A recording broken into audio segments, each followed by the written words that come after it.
to something worse.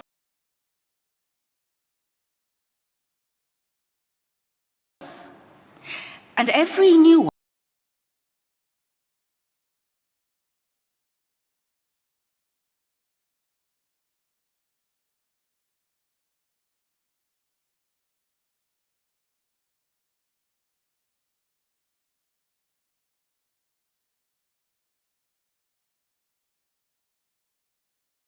of your hypocrisy toward yourself, and every excuse stands solidly on the perspective lines, and there is perfect visibility.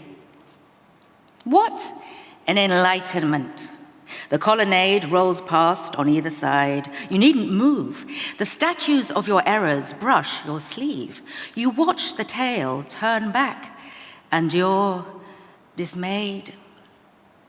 And this dismay at this big mistake is made worse by the sight of all those who knew all along where these mistakes would lead, those frozen friends who watched the crisis break. Why didn't they say? Oh, but they did, indeed. Said with a murmur when the time was wrong, or by a mild refusal to assent, or told you plainly, but you would not heed. Yes, you can hear them now. It hurts. It's worse than any sneer from any enemy. Take this dismay. Lay claim to this mistake. Look straight along the lines of this reverse.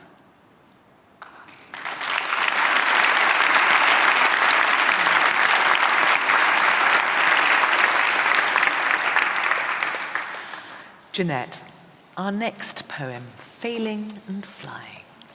Yes, I'm very grateful to William for this poem because I didn't know it and I'm not sure I would have found it. I mean, that's the wonderful thing about the poetry conversation, because we can't find everything by ourselves. You know, the whole point of this is a collective process, isn't it? We share things. It's about communication. And I didn't know it, and it's wonderful and it's beautiful. And it's really a poem about the way we beat ourselves up when things go wrong, particularly in relationships, especially in relationships. You know, when something fails that you've loved and you've lost, and you think, oh, I've just got it all wrong again. You know, I can't commit, I can't get it right, I can't do any of the things you're meant to do to have this long, happy collective together. But in fact, it's wrong, and that's what the poem's about. It's really saying, you did fly. You got to the edge of the cliff and you flew, and you had something, and it was real. And it couldn't last forever, and don't break your heart. Look at the joy that you had and celebrate that. And there'll be people here, I should think, who are having a breakup or have had one. And it's the way we go back and somehow hate ourselves or hate our partner. And then we forget all the glory and we rewrite the narrative. And that's really the bit where you sin against the light. When you rewrite the past into your own discordant present. Because it was glorious when it happened, wasn't it? And so we're going to have this poem. Jason, go ahead, Jason. Failing and Flying by Jack Gilbert. Everyone forgets that Icarus also flew. It's the same when love comes to an end, or the marriage fails, and people say they knew it was a mistake, that everybody said it would never work, that she was old enough to know better. But anything worth doing is worth doing badly. Like being there by that summer ocean, on the other side of the island, while love was fading out of her. The stars burning so extravagantly those nights that anyone could tell you they would never last. Every morning she was asleep in my bed, like a visitation. The gentleness in her, like antelope standing in the dawn mist. Each afternoon I watched her coming back through the hot, stony field after swimming, the sea light behind her and the huge sky on the other side of that. Listened to her while we ate lunch. How can they say the marriage failed? like the people who came back from Provence, when it was Provence, and said it was pretty, but the food was greasy. I believe Icarus was not failing as he fell, but just coming to the end of his triumph.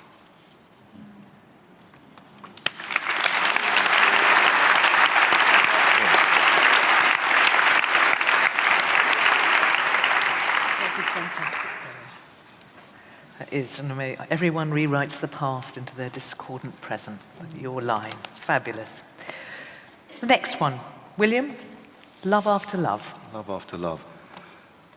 But just going back for one tick. Yes. We do all feel so often about relationships that when they end, somehow or other, that does mean failure.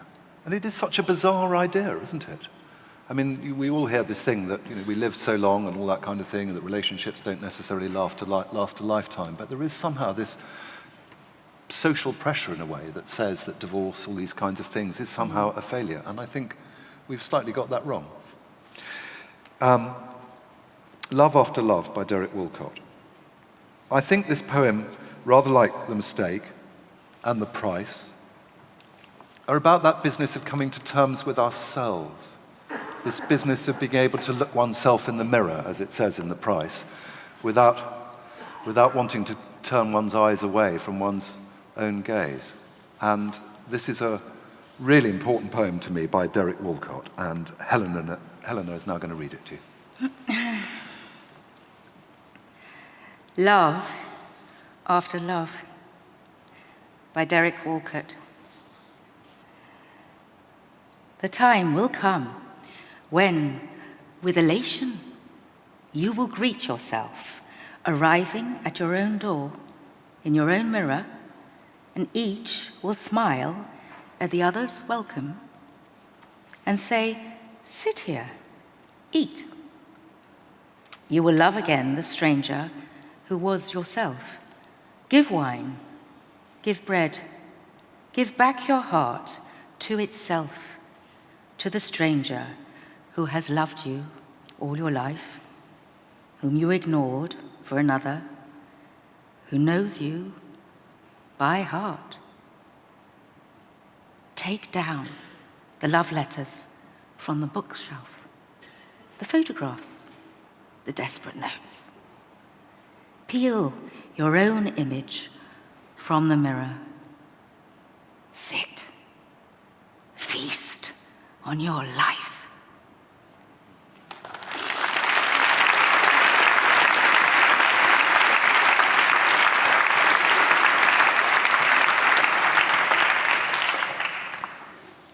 You were talking earlier, I just want to explore this with you, William, about the power of poetry, which is when you realize that somebody else is feeling, felt exactly as you feel, and has found a way to express it better than you can almost even know yourself. Yes.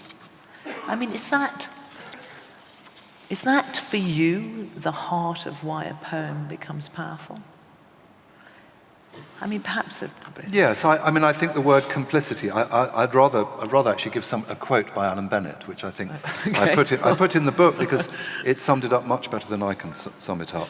The best moments in reading are where you come across something, a thought, a feeling, a way of looking at things, which you thought special and particular to you.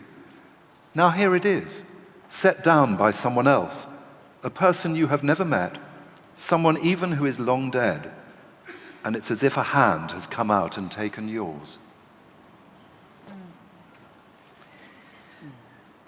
I suppose, I don't know if I'm allowed to ask this of, when you're acting and you are the sort of prism through which your audience is receiving those words, there's a sort of, I don't know, the challenge for you in that communication. Perhaps more so with poetry than with... For me, it's more when you sit in an audience. There's something that happens in a big, dark room with hundreds of people that it's never the bit you think that gets the laugh or the gasp, but it's just some bit of human behavior, some little bit of truth. And you can feel collectively in a room, people go, "Oh, yeah, I've thought that, I've done that." And somehow it makes people feel less alone, which is why it's much nicer always to see plays, films, all those things with other people. There's something about telling a story, the specifics of the architecture of the human mind and heart, that if you witness it, and particularly if you witness it with and around other people, you suddenly feel less alone and less uniquely, terminally unique. But also when you're on a stage, presumably, when you have the audience respond, it must change the way you then continue. I mean, does it bring it alive for you? And I mean, it's a sort of, sounds trite to say it, but I imagine that you perform differently when you hear the response. I don't know, I'm not an actor. Well, I've played one part. What are you doing here? I just got through that door. And somebody assumed I was Sue Pollard and I got away with it. But I don't know if it's the same for proper actors, but I think it's about a resonance you get in your heart. I'm sort of quite an emotional person. You feel it. You say something that's true and it immediately resonates inside as a truth. And that's what's connecting you. It's not necessarily audible gasps of an audience. Because I don't know that they gasp a lot, do they? They might do, but it's about a profound truth. And in a world where we're supposed to be unique and, super successful, actually, it's finding out, the comfort I find is finding out how mundane I am, how all these things we all feel together. I think a different audience every night does make it different every night. And the moment you are in any way in denial of that or forget that is when it starts to feel stale. And that's all you need to do to remind yourself, is that there's a completely different set of people out there. Our next poem, which is, I'm not sure, I haven't got who's going to. Jeanette, I think it's one for you. Is it All That Is Gold Does Not Glitter? No, no. William. This is a very old-fashioned poem. We've talked Harry Potter, now we can talk Tolkien. You asked earlier on about people coming to talk to one and you feeling that you don't have much to offer. And it's certainly true that a lot of people come and talk to me and their lives are unremittingly difficult. And it's hard to find anything for them that they can take away, to hold on to. Often people who've experienced loss of a child or grandchild, or often people who are elderly and feel that the doors have closed to them in so many ways. So as I said, this is a rather old-fashioned poem, but it has a wonderful impact. And rather like Jeanette talking about tea towel poems or whatever, this is something that I'd always keep by my side to give me hope. Tom. All That Is Gold Does Not Glitter by J.R.R. Tolkien. All that is gold does not glitter. Not all those who wander are lost. The old that is strong does not wither. Deep roots are not reached by the frost. From the ashes of fire shall be woken. A light from the shadows shall spring. Renewed shall be blade that was broken. The crownless again shall be king.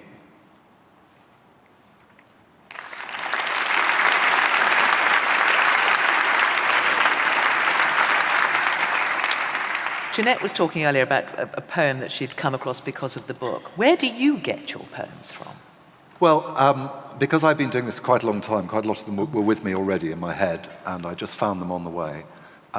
Once Elizabeth Shinkman had persuaded Penguin that there should be a book of these, I then realized I needed some more. So I haunted, particularly, this sounds a bit strange, but I haunted second-hand bookshops which were filled with old anthologies of poetry long since out of print. I was inspired by Jeanette, who has a wonderful website where she always puts on a poem whenever she's discovered something that she loves and shares with us, and all kinds of anthologists, the wonderful Neil Astley, the founder of Blood Axe, who did Staying Alive, which many of you probably know, 3 enormous volumes. There's an amazing woman called Jane Davis who runs an organization called The Reader, which helps people in prisons and old people's homes and all around the country with inspirational literature. So I just knocked and sifted, and by the end I wanted to read some fiction, is the awful truth. You must have come across an awful lot of dross in that. Yes, well, dross, it's subjective, isn't it? You know, Do you go and see performance poetry? I do go and see performance poetry. Every year I'm part of a thing called the Forward Prize, which makes an anthology called the Forward Book of Poetry, which comes out every year. And it's a wonderful sort of top of the pops of contemporary poetry, but not cover versions, the real thing. That's a wonderful source for me of inspiration, of finding a voice. You read one poem by a poet in an anthology.